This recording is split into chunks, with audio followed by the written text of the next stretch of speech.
Welcome to Brown's Rod and Custom, your home for street rods, muscle cars, and Volkswagen content. This is my dad, Big Ron. He's our body man and fabricator. This is my beautiful wife, Megan, our editor-in-chief and supporter.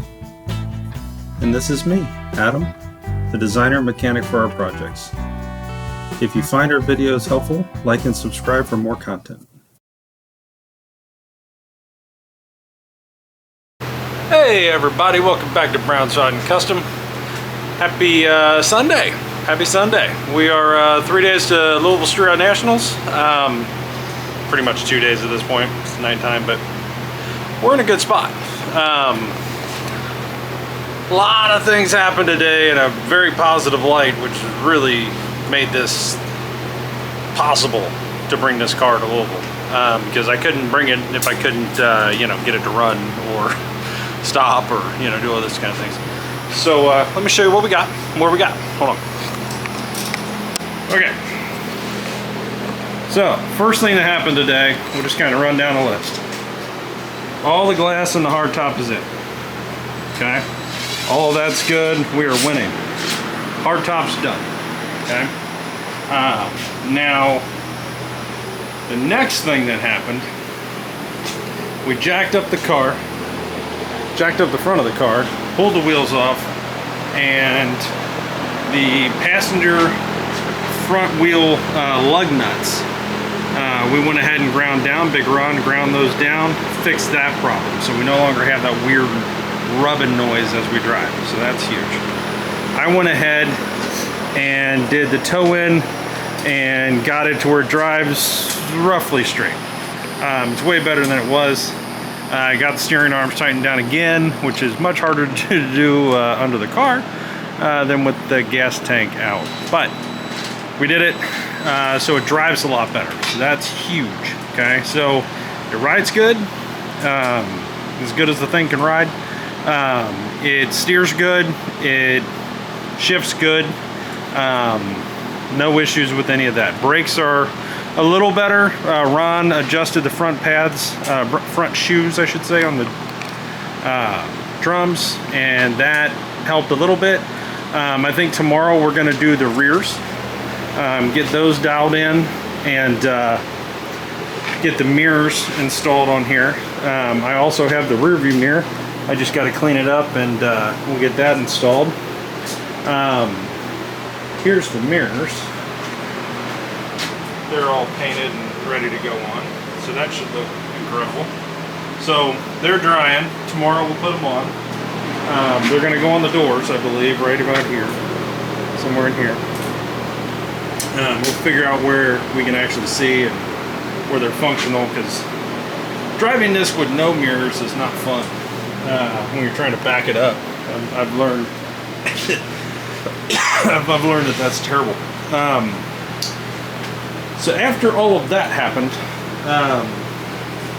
we started playing with the old engine here. Said we got to get this thing running right, because we had that huge flat spot. And I just did a video going over exactly what happened, exactly what we changed, every step in the process to fix the horrible stumble at low RPM. Okay, so basically what I did is I got up this morning and I went to O'Reilly's and I tried to buy Bosch spark plugs, but they didn't have them. I got NGKs that J-Bugs on their website called out as a good replacement for the Bosches. They had, by pure luck, 4 of them. So I put them in. Helped a little, because my plugs were pretty well fouled out. They were covered in black soot. And no gas, nothing stupid like that, but they were covered in soot for sure. So I swapped out the plugs. Now the plugs that I had in here and the plugs that I bought from O'Reilly's and that J-Bugs called out, I believe are a different heat cycle, maybe. One was like BR5 and then a couple letters. These were BR6. So I think I went up a heat cycle? Cooling cycle? I don't know. But there is a difference between what came out and what went back in. I'm just not totally sure what that is, but that's what I think it is. went ahead and checked all of my fittings and clamps and everything. Found that this hose clamp here on the intake was a little loose, and the carburetor, I got about a half turn on the nuts on the carburetor mount. But you know, all in all, I don't think that was anything really. Then hooked up the timing light, and if you guys don't have one of these, you need to go pick one up. This thing's friggin' awesome. It's a Zurich timing light. It's a ZR-TL20. So this thing does advanced, dwell, RPM, volts. I mean, it tells you everything. Okay. So I use this for the tach basically, and the timing light, so I could at least tell what RPMs I was at to dial this thing in. So where we're at here, state of the union, we are at, well, let's go back.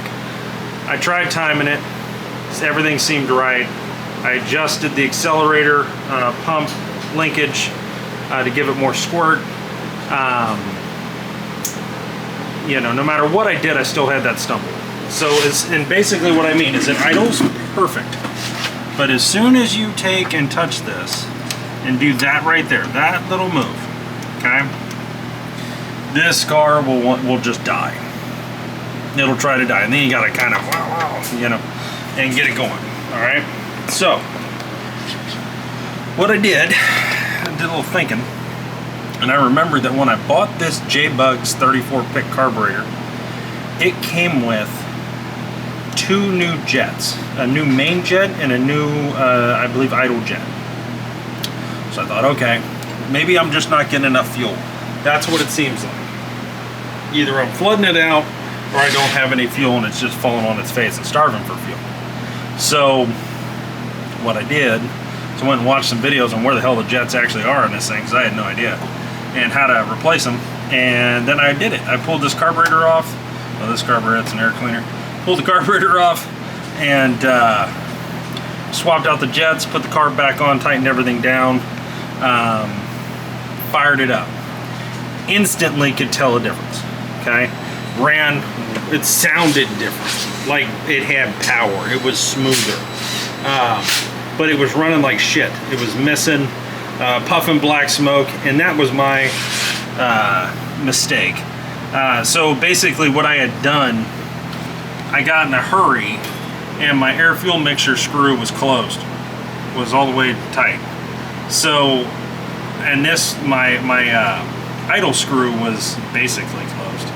So this thing just did not want to run. We were running like 600 RPM with no air fuel mixture, and it was just terrible. So I turned it back off, and what I did is I ran both of these screws, the idle screw and the air fuel mixture screw, in, actually out, 3 full turns. So I ran them in closed and then backed them out 3 full rotations. Okay, I've heard that that's a good starting point. The car will start with that, and it's a good place to start. So that's what I did. 2.5, 3 turns. I did 3. So went to start it, fired right up. We were really running well. Made sure my timing was right, which it is. Went ahead and thank God for the Zurich timing light. You know, when it fired up, it was running about 1,300 RPMs. Let the electric choke do its thing, let it run for about 10 minutes, and then I got in here and started messing with it. And what I did is I dropped my idle screw down to about 1,000 RPM. So it was like 1,000, 1,050. And then I took my air fuel and I ran it in until it started to stumble. The engine started to stumble, and then backed it out small turns until it sounded right. This is more about sound than anything, for at least it was for us. And you know when a motor's purring. You know when it's running like crap too. So just by listening to it. So backed it out, got it really, really good. No smoke, no black smoke, no miss, just money. Did the test here that we were doing before with the linkage. No hesitation, no weird stuff. It ran great. So we said, okay, let's take her for a ride. I took it around the block. Thing ran amazing. I do think I'm running a tick rich. I need to adjust that. And I might do, I'll probably just play with that air fuel mix just a little bit and just to dial it in just a little more. But we are running 950 to 1,000 RPMs on idle. It's kind of in that world. The air fuel, I couldn't tell you, but it seems right. It passes the ear test and the butt test when you drive it. Timing's set right. It works, right? So what got rid of the flat spot was the switching of the main jet and the idle jet on the J-Bugs 34 pick carburetor. And from what I understand, it has something to do with what part of the country you're in or part of the world, and the fuel that you're getting. I guess some fuel has more alcohol in it than others, and in different states and areas of the country. So I'm in Florida. Apparently I needed the bigger jets, so I swapped them in. It works great. So that massive hurdle has been cleared. I have no issue driving this car in and out of the show, so that's good. I'm happy with that. Now the next crazy thing that happened, I came up here, started going, all right, let's start talking wiring, right? And what's going on and what's not going on in the state of the union and all the things. And so I went up here and to my fuses here, right? And I started doing a continuity test to see if my fuses were good, because I knew I blew a fuse, just didn't know which fuse or how many. Turns out I blew two. The fourth one in, the first one over here, not the red one, but the white one, the first white one, and the fourth one in. Okay, and I know why I blew the first white one. I was a monkey when I was working on the motor, and I touched the generator with a screwdriver. Yeah, shocked myself and sent sparks everywhere. Yeah, lucky the car's still there. But we have figured something out. I swapped out those two fuses. I hooked the battery back up.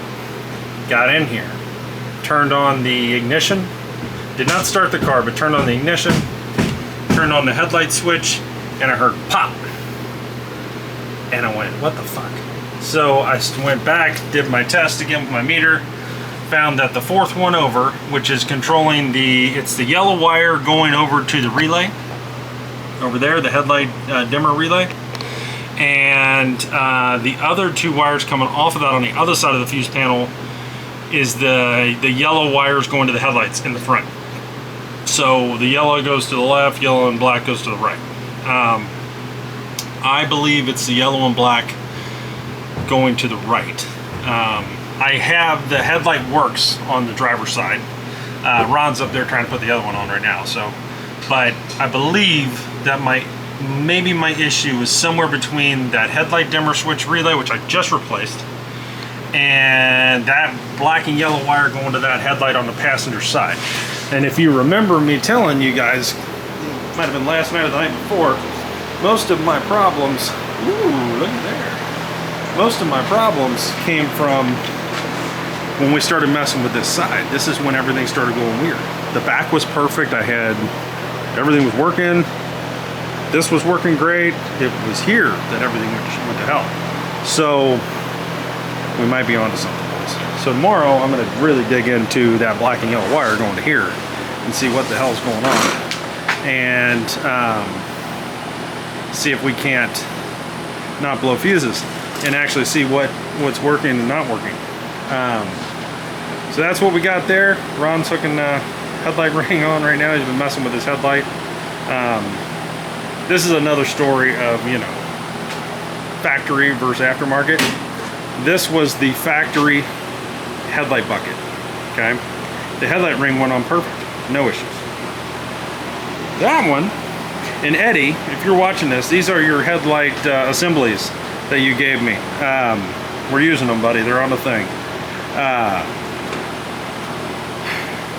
They work, but the problem was the headlight ring wouldn't fit on this fender because we put the new headlight bucket in, basically. And so he's been working on that, trying to get it. I mean, we were literally a piece of paper away, but you know, got a rainbow out there, guys. But that's what we ended up doing. So right now the thing runs and drives under its own power. You can drive around the block. Still got to adjust the brakes a little bit in the rear. Still got to finish that headlight ring he's doing, put the mirrors on it, all of them, and try to fix as many of these electrical gremlins as possible. That is the plan for the thing between now and Wednesday morning.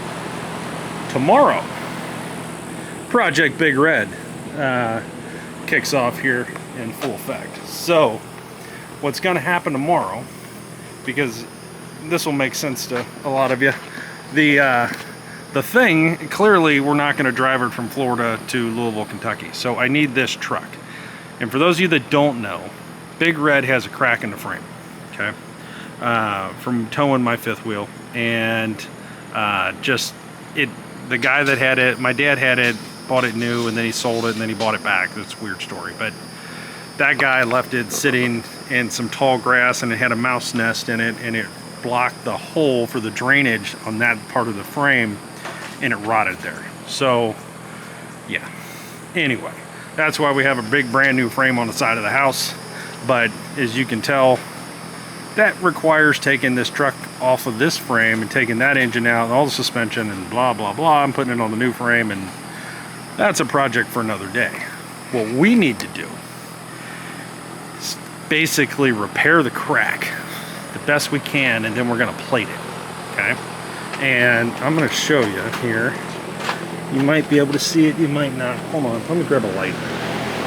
Hold on, guys. I want to show you this so it makes sense.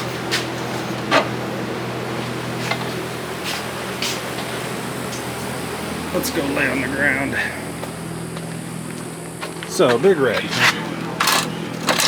Big Red. Yeah. So Big Red. What we're gonna do tomorrow is right here. Okay? So we got a crack right here, up around basically both sides. Okay, that's the problem with Big Red. Alright. So tomorrow morning, what we're gonna do is V this out, weld up the crack, and then plate on both sides and the bottom. Okay, just basically trying to get a 1,900-pound car and a light car trailer to Louisville and back without breaking in half. So should be okay there. So first thing tomorrow, we're going to drop this gas tank, and so we can get access, because you can't really get there on the back side of that. And then we're going to fix it, and then we're going to take this to Louisville. We're also going to do an oil change. We're also going to drain the water separator and all of that. We did already go ahead and install the new headlight housings with the new aux beam LED Q40 bulbs. They are supposedly 800% brighter than the halogens, the factory ones. So basically, we should be able to see. That's been our biggest challenge with this truck. It's always had the halogen bulbs. We tried the Xeon or Xeon or whatever bulbs, and they were better, but you basically had to drive around with your high beams on in order to really see anything. Any modern car is way better, right? So these look like you're looking at the sun, so that's great. Might not help the other drivers on the road, but we should be able to see, which is huge. Both me and Ron are not great night drivers. We both wear glasses and all the things, and you know, so this is a really important upgrade since we're getting up at 3 o'clock in the morning and pulling the thing to Louisville and heading to Kentucky from Florida. So we wanted to just be as safe as possible. So this is what's coming tomorrow. Ron will be working on this. I'll be helping him out here and there when he needs it, but I will be sticking to the thing and pretty much getting as many electrical gremlins as I can figured out, and things working and fuses not popping, and just getting it closer, as close as I can. The thing will not have a front bumper on it for this show, but I think it looks pretty good without it anyway. But when we get back, we'll fix the front bumper, and it was just too much, and quite honestly, too much time. You know, so that's where we're at, guys and girls. Hope you like what you see. Hope you like what you're hearing. We are trying real hard to get that car there. So if you guys are going to be at the NSRA Street Rod Nationals in Louisville, look for us. We're going to try to park in the front by the pavilion there, where you go in, where you got all the new parts. But if we can't get anything around there, you'll find us. There'll be a big flag that says Brown's Rod & Custom, and we'll have a tent set up, and we'll be hanging out under it, and you know, come say hi, come check out the thing, and you'll see us. And I do think I don't know if I will or not, but I might drive it around the fairgrounds, just putt around and cruise, and just, you know, enjoy it with the radio going with Ron, and just, you know, enjoy ourselves on it. So if you see us, wave, say hi, and we're looking forward to seeing you guys, and basically having 4 days off. That sounds amazing. But anyway, thanks for watching Brown's Rod & Custom. Please like and subscribe to the channel. We are almost to 1,000 subscribers. Really appreciate all of you. Yeah, we'll be back tomorrow with more content and more everything, and we'll just keep on keeping on here, guys. Thanks for watching, guys. Have a great night.